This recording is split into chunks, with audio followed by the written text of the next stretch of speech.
Okay, I already gave you guys the instructions. I expect a clean fight. Protect yourselves at all times. Shake hands. Good luck to both of you.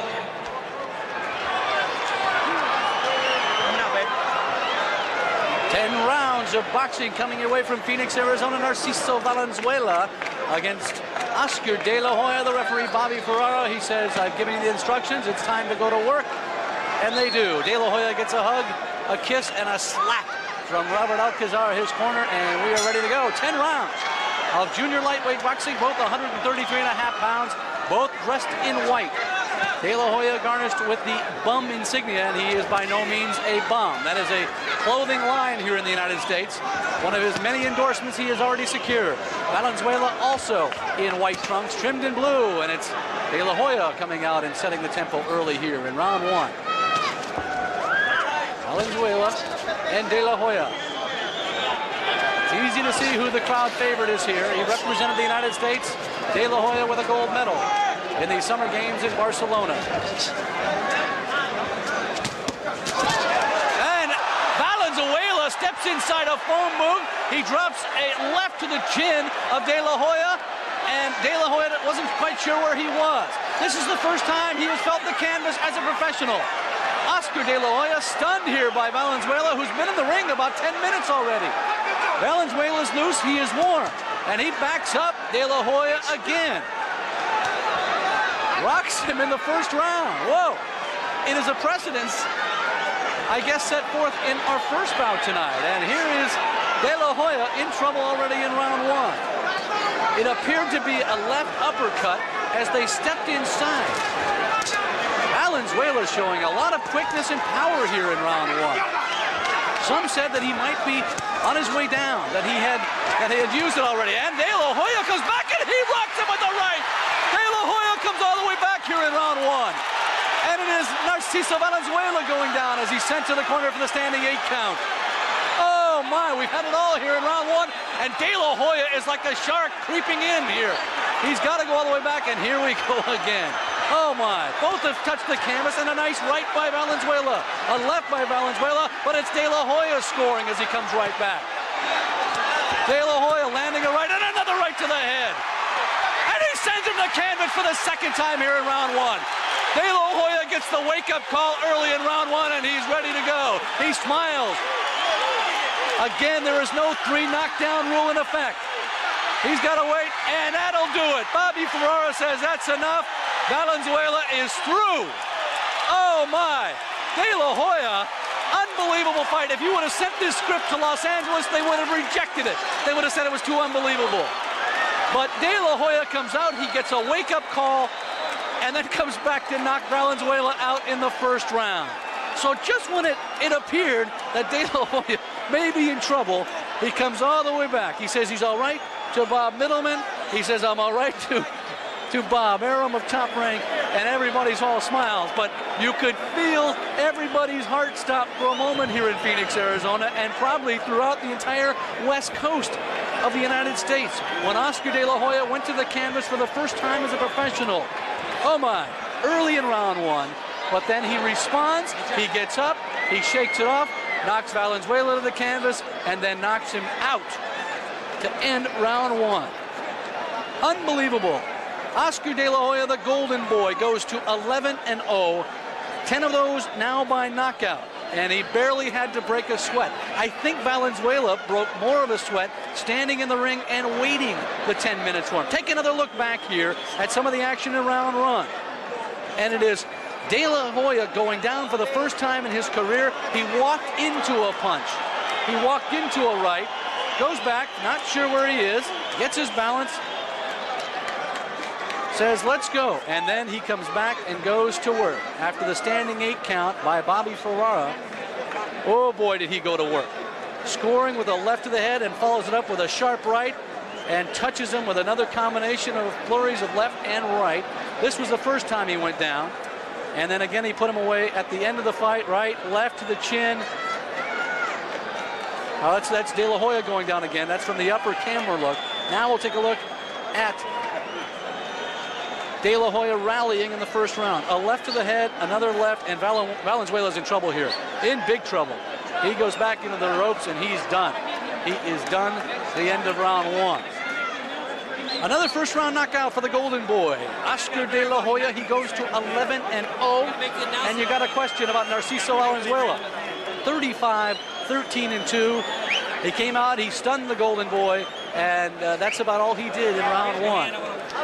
We got a question about his future again in boxing, unless, of course, he mounts some sort of comeback. But the night belongs to Oscar De La Hoya. We hope to join him in the ring in a few moments as we wait for Michael Buffer and the particulars with his first-round knockout. The crowd here in Phoenix loves him. Let's go to Buffer. Ladies and gentlemen, referee Bobby Ferreira reaches the count of 10. The official time, 2 minutes, 25 seconds of the very first round. Coming off the canvas to win by knockout victory, the Golden Boy.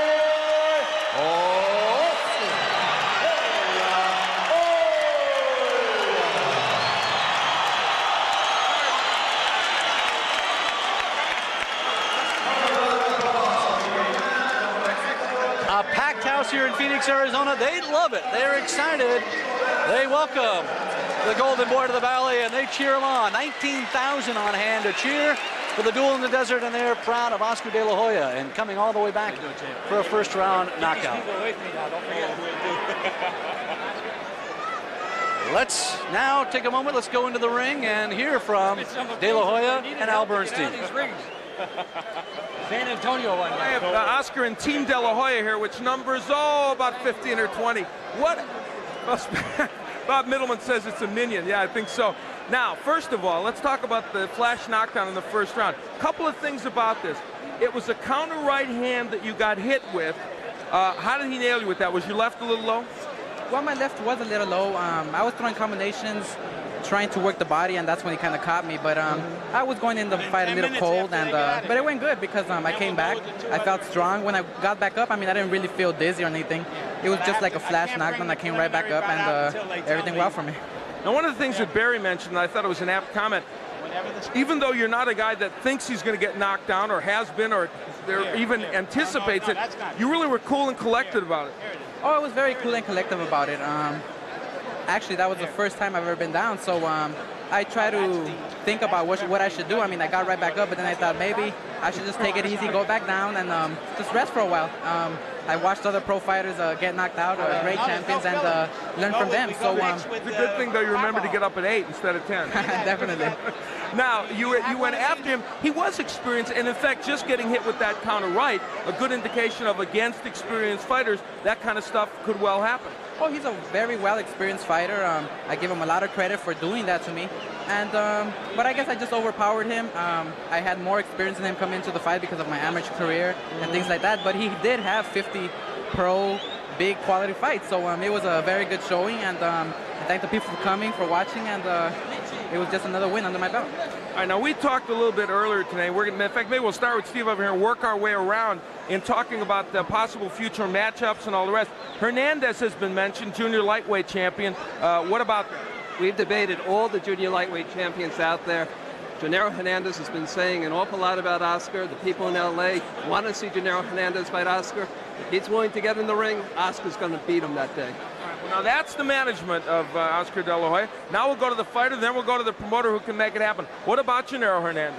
Oh, well, Gennaro Hernandez is a great fighter. He's a good little boxer, and I give him a lot of credit for being a world champion. A good little boxer? Hopefully I will go up against him, and it will be a very, very big match in Los Angeles, and hopefully it could happen in the Olympic Auditorium or wherever. I'm going to be ready for that fight, and may the best man win. Okay, well, here's the guy that can make it happen, Bob Arum. Oscar may even be understating the fact that it'll be an interesting match. A couple of guys from LA. What's the status of that fight right now? Well, we've been negotiating with the Hernandez people. I think we've been making great progress. I would hope that we can conclude the negotiations, and I'm looking for that fight to happen the first week in February. But first, Oscar has a date in the Big Apple. This is true. And it'll be on ESPN. It'll be, we're opening up the Paramount connected to Madison Square Garden. He keeps opening up all these buildings. Well, you know, the people in New York are great, great fight fans. just like the people in LA and Phoenix. And the one thing to Oscar's credit, you just can't keep fighting in the casinos. You want to fight where the people are in these major cities, and that's what the man who's going to revive boxing is doing, Oscar De La Hoya, going to all these places and fighting in regular arenas. All right, and the key, I guess, is to put people in the stands. These people are here mostly to see Michael Carbajal, but you could sense they opened up a little spot in their heart for you. Oh, most definitely. I mean, Michael Carbajal is a hometown favorite. He's a silver medalist in Olympic Games. I come out of the Olympic Games with the gold medal, and we're great people. We're great little boxers, and we're nice to everybody. So I guess we do deserve a little applause from the crowd. I would say a little bit, yeah. Yeah, it's great. It's really great coming into Arizona and having to put on a show for the crowd here, and I really appreciate everybody watching and coming out to the arena. So tonight, a couple of milestones. First time down ever, even as an amateur, right? Even as an amateur. I mean, I'm building up experience. I'm getting the rounds that I need. I mean, it went only one round, but he was a well-experienced fighter, and it went good for me. Congratulations, Oscar. Thank you very much. Oscar De La Hoya, and he's a pretty good little boxer, too. Let's go down to Barry Tompkins. All right, taking another look back at it here. It was a first-round knockout for Oscar De La Hoya, that nice little boxer, as he backs him up into the ropes and just puts him away for his 11th professional win. But as Al mentioned, the first time ever he's felt the canvas to his back. He didn't even know what to do. He didn't even know what to do, as the crowd gives him a big round of applause here in Phoenix, Arizona. Proud of the Golden Boy for coming back.